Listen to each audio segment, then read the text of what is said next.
Habib Muhammad bin Idris Al-Habsyi ini punya menantu. Mantunya yang bernama Al-Habib Muhammad bin Ahmad Al-Bukhdar Bondowoso. Ya, Habib Muhammad bin Ahmad Al-Bukhdar ini adalah salah satu pencetus daripada Nahdlatul Ulama.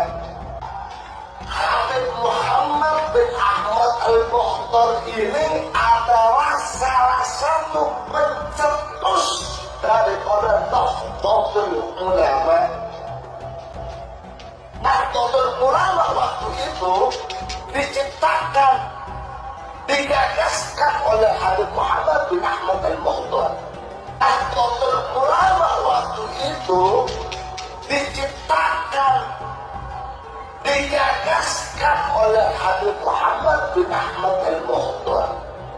Cuma karena memang Habib Muhammad ini keturunan orang Arab, waktu itu aturan daripada orang-orang Belanda dan Indonesia, seorang luar asing tidak boleh membuat satu firqah, tidak boleh membuat satu perkumpulan.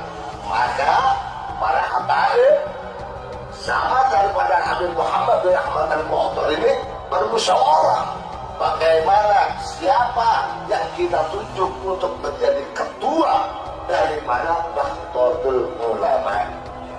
Akhirnya tercetuslah Kiai Haji Hasyim Asy'ari. Kiai Hasyim Asy'ari ini tidak serta-merta begitu saja menerima. Begitu disuruh oleh Habib Muhammad bin Ahmad Al-Bukhdar untuk menjadi ketua Nahdlatul Ulama, ditolak. Tidak mau ya, tidak mau. Hormat kepada habaib sampai 3 kali. Akhirnya yang sudah sama kita tahu bahwasannya Kiai Haji Hasyim Asy'ari itulah yang pertama menjadi pimpinan Nahdlatul Ulama. Beb, semua kok dicaplok, semua kok diklaim. Mulai kapan NU didirikan oleh habaib itu, mulai kapan? Inisiatornya habaib, pendirinya habaib itu mulai kapan? Saya dari dulu baru kali ini dengar. Gak ada. Kemarin pesantren Sidogiri diklaim didirikan habaib. Kemudian yang pertama kali dakwah di Indonesia, di Nusantara ini habaib. Nah, sekarang NU didirikan oleh habaib, inisiatornya habaib.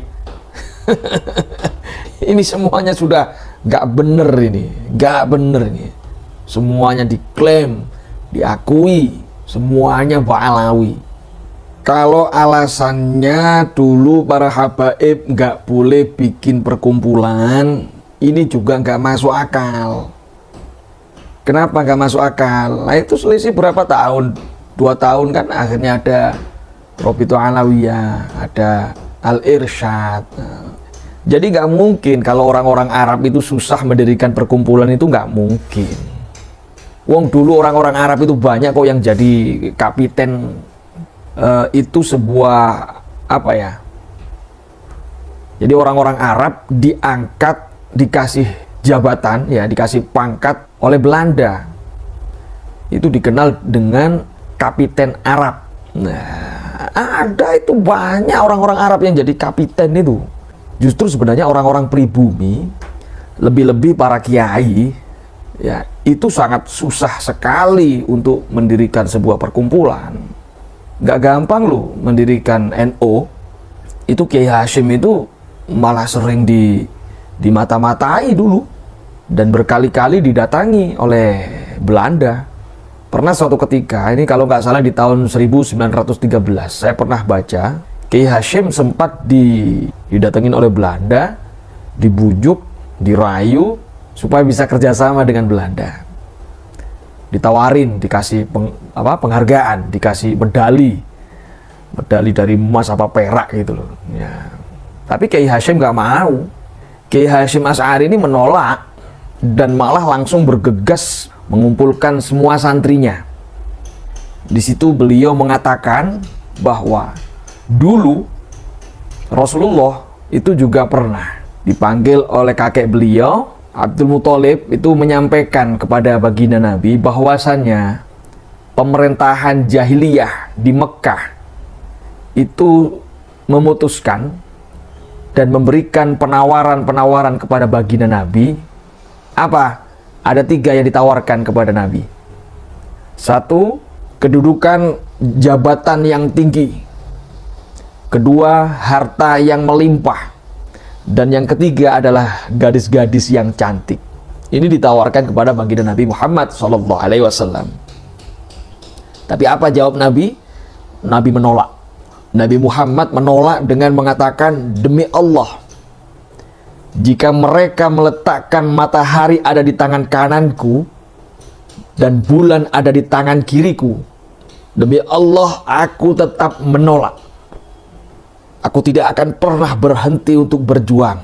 Aku akan terus-menerus berjuang agar cahaya Islam terang benderang merata di mana-mana. Atau aku gugur lebur menjadi korban. Maka kamu semua anak-anakku, para santri, hendaknya bisa menjadikan Nabi Muhammad SAW, hendaknya bisa mentauladani Nabi Muhammad SAW dalam menghadapi dan menyikapi berbagai macam persoalan. Ini yang disampaikan oleh Kiai Haji Hasyim Asy'ari kepada santri-santrinya. Nah, dari sini kan kelihatan berbeda. Siapa yang mau menerima medali, siapa yang tidak mau.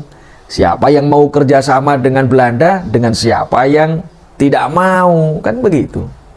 Kemudian ini ada beberapa dokumen ya, dokumen penting ya, bisa dilihat.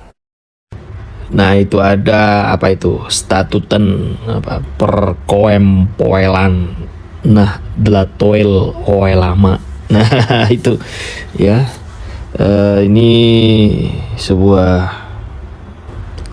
Ini adalah dokumen penting ya, legalitas badan hukum pendirian Jam'iyah Nahdlatul Ulama saat itu. Nah, di sini kita lihat ada Kiai Haji Muhammad Hasyim Asy'ari sebagai rais ya. Kemudian Kiai Haji Said bin Saleh sebagai wakil rais. Ada Kiai Haji Mas Alwi bin Abdul Aziz sebagai katib. Kemudian ada Kiai Haji Abdullah bin Ali, Haji Hasan Gipo, Haji Ahjab, Haji Ihsan, Muhammad Shadiq, Haji Saleh Samil. Nah, ini ya nama-nama orang yang pertama kali menghadap ya, menjadi anggota yang pertama kali. Dan saya tidak menemukan satupun nama dari seorang Habib yang masuk di dalam catatan dokumen penting pendirian NU. Saya tidak menemukan satupun. Nah, berikutnya, kalau misalnya orang Arab itu sangat dilarang untuk mendirikan sebuah perkumpulan, ini nggak masuk akal.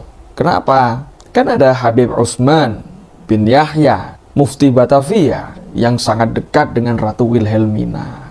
Nggak mungkin, kalau nggak diizinkan itu nggak mungkin. Itu sebuah hil yang mustahil. Jadi kalau kita cerita tentang sejarah berdirinya NU secara singkat, secara mudah untuk dijelaskan, sejarah berdirinya NU itu berangkat dari Komite Hijaz. Ada beberapa faktor yang melatar belakangi terbentuknya Jam'iyah Nahdlatul Ulama. Salah satu diantaranya adalah jatuhnya kekhalifahan Utsmaniyah ya, Turki, dan kemudian disusul dengan jatuhnya Hijaz dikuasai oleh kaum Wahabi. Nah, karena semuanya sudah dikuasai oleh Wahabi, yang menjadi kekhawatiran banyak ulama adalah kebebasan bermadhab di Haramain. Kita pasti pernah dengar kan cerita makam Rasul yang akan dibongkar oleh para Wahabi. Nah, ini juga salah satu diantaranya yang menjadi kekhawatiran oleh para ulama. Nah, ini loh contoh ya, bukti nyata kalau dari dulu, sejak dulu para kiai, para ulama ya, ini sudah berjuang mati-matian menggagalkan Wahabi untuk membongkar makam Rasulullah Muhammad sallallahu alaihi wa alihi wasallam. Itu para kiai semua, para ulama. Saya malah nggak dengar perjuangan dari para habaib waktu itu.